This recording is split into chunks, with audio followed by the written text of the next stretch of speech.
Reportaje se titula La condena del silencio. El abuso intrafamiliar es una de las formas de violencia más graves, ya que ocurre dentro del entorno donde una persona debería sentirse segura. En muchas ocasiones las víctimas guardan silencio por miedo, porque no saben a quién acudir. En este reportaje conoceremos el testimonio de una joven que decidió compartir su historia para visibilizar esta problemática y mostrar las consecuencias que dejan la vida de quienes la sufren. Su relato será complementado con estadísticas sobre la violencia intrafamiliar y el abuso sexual en Medellín para evidenciar que no se trata de un caso aislado. La fuente principal de este reportaje es el testimonio directo de la víctima, quien aceptó compartir su historia de manera voluntaria.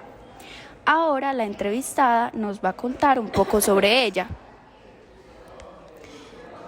Mi nombre es Valeria Gallego.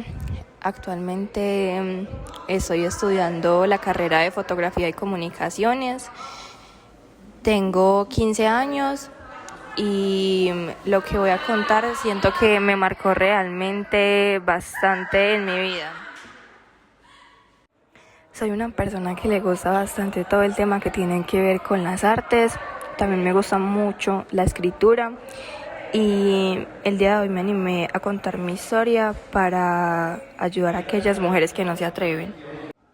Para comenzar, queremos que nos cuentes quién fue la persona responsable de los hechos. Sabemos que no es fácil hablar de este tema, pero tu testimonio puede ayudar a comprender una realidad que muchas personas viven en silencio.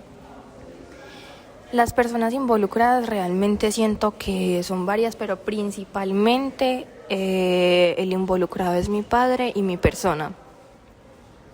Con base en los informes del Instituto Nacional de Medicina Legal y Ciencias Forenses en el contexto intrafamiliar, muestran que entre el 10% y el 15% de todas las agresiones sexuales contra mujeres adolescentes son cometidas de forma directa por el padre biológico y una cifra similar por padrastro. Ahora queremos conocer qué fue lo que ocurrió. Puedes responder únicamente aquello con lo que te sientas cómoda, ya que el propósito es entender tu historia desde tu propia experiencia. Bueno, realmente lo que ocurrió es que yo llevaba cierto tiempo con un acercamiento hacia mi padre hasta el punto de llegar a vivir con él. Y digamos que empezó a estar relacionado en ese tiempo como todo el tema sexual.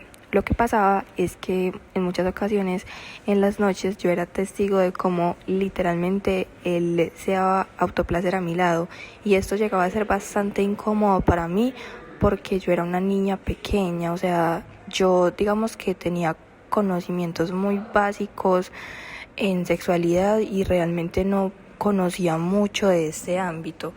Además de eso, considero que estaba muy pequeña como para tener que pasar por todo esto, y más siendo de mi padre, que se supone que es una figura de protección.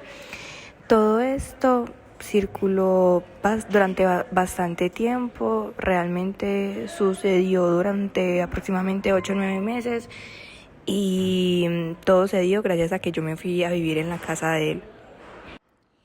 Los estudios cualitativos de psicología forense del Centro de Referencia Nacional sobre Violencia y la Fiscalía General de la Nación identifican patrones claros, como cuando el agresor suele iniciar el abuso mediante conductas de desnudez justificada, exhibicionismo o masturbación en presencia de la menor, utilizando dinámicas de manipulación, secretismo o normalización, antes o a la par de intentar tocamientos o penetración. También es muy importante conocer en qué momento de tu vida ocurrieron estos hechos y cuánto tiempo hicieron parte de ella. Bueno, realmente, como te comentaba, esto sucedió cuando estaba muy pequeña, cuando tenía aproximadamente 12 años, y sucedió más o menos durante 8 o 9 meses, porque yo le quise dar el beneficio de la duda y en muchas ocasiones llegué a pensar que me lo imaginaba o que lo soñaba. Incluso aproximadamente el 40%, el 45% de todos los exámenes médicos legales por presunto delito sexual realizados a mujeres en Colombia corresponden a niñas y adolescentes entre los 10 y 14 años. Cada persona enfrenta este tipo de situaciones de una manera diferente. Por eso queremos saber cómo reaccionaste y qué hiciste cuando viviste esta experiencia. Mi reacción Al inicio fue de miedo y de pánico porque no sabía qué hacer e incluso pensé que estaba loca, pero después de tanto tiempo viviendo la misma situación decidí tomar ayuda, decidí hacer algo al respecto y de cierto modo ya había llegado a mi límite.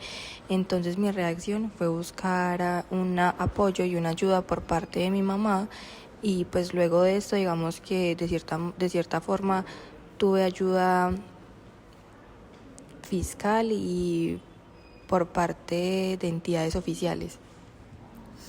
Las investigaciones sobre escalas de afrontamiento en menores colombianas víctimas de abuso, como la investigación de la Universidad Nacional en Colombia, revelan un uso elevado de la búsqueda de apoyo espiritual como mecanismo interno para sobrellevar la desesperanza. Queremos saber quién te apoyó en este proceso, ya que el apoyo de otra persona puede marcar una diferencia importante. Como lo comenta, mi mamá fue un apoyo muy grande, pero no solamente fue ella, también fueron muchas psicólogas y trabajadores sociales, las cuales me ayudaron no a superar la situación, sino a aprender a vivir con ella y de cierto modo sanar como esa herida, porque pues al fin y al cabo es una persona que yo quise mucho y con la cual, queriendo o no, pues tenía un vínculo muy cercano. En los estudios cualitativos de psicología jurídica en Colombia, la madre figura con frecuencia como el primer referente al que el menor intenta acudir. Sin embargo, los reportes del ICBF señalan una compleja barrera. Si la madre también es víctima de violencia intrafamiliar o sufre dependencia económica total del agresor, el apoyo puede verse obstaculizado inicialmente por el miedo o la incredulidad, aunque en muchos otros casos se convierte en el motor principal para activar la denuncia penal. Sabemos que hablar sobre una experiencia como esta requiere mucha valentía. Queremos conocer qué te impulsó a romper el silencio y compartir tu historia. Inicialmente me impulsó el agotamiento que sentía por esta situación, porque ya era algo que se repetía muy constantemente y yo ya estaba cansada. Además, la situación llegó a tal punto de que yo no sabía qué podía hacer mi papá. O sea, yo sabía que era mi papá, pero no sabía hasta qué límites podía llegar o qué podía hacer, porque realmente dudaba de absolutamente todo. Entonces, siento que lo que me llevó a ello fue en cierta parte el pánico de qué podría pasar si no hablo, de qué podría pasar si sigo en esa situación y me quedo callada, y al mismo tiempo el llegar al límite de esta situación. Pues muchas gracias por contar tu historia. Sabemos que se requiere de mucho valor para poder compartir la situación y me alegra que hayas podido superar esto e incluso aprender de ello. Sí, la verdad ha sido difícil, pero he aprendido bastante porque me ha ayudado a poner límites. Mis psicólogas siempre han tenido un gran acompañamiento conmigo y también he aprendido mucho que las personas, independientemente de quién sean en tu vida, se deben ganar los títulos, incluso la familia. Porque hay una frase que me gusta mucho que dice que el árbol genealógico también se poda, y siento que aplica mucho en este caso.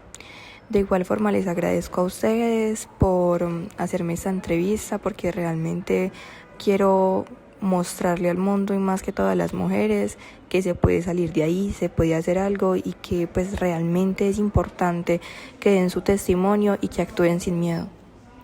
Claro, aunque este reportaje se centra en el testimonio de una víctima, las cifras muestran que esta problemática afecta a muchas familias.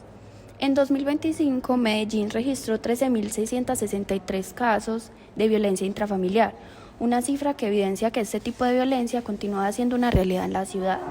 Autoridades de Medellín han advertido un aumento de los casos de violencia sexual, especialmente contra niños, niñas, adolescentes y mujeres. En muchos de estos casos, el agresor pertenece al entorno familiar o es una persona cercana a la víctima. Estas cifras respaldan el testimonio presentado y demuestran que el abuso intrafamiliar no es un hecho aislado, sino una problemática que sigue afectando a miles de personas. Para concluir, la condena del silencio busca visibilizar una realidad que muchas víctimas enfrentan en silencio, a través del testimonio de una joven y del respaldo de estadísticas. Este reportaje invita a reflexionar sobre la importancia de escuchar a las víctimas, brindarles apoyo y fortalecer la prevención y la denuncia. Promover el silencio puede ser el primer paso para proteger a otras personas y evitar que estas historias se repitan. Muchas gracias. Para concluir, la condena del silencio busca visibilizar una realidad que muchas víctimas enfrentan en silencio a través del testimonio de una joven y del respaldo de estadísticas.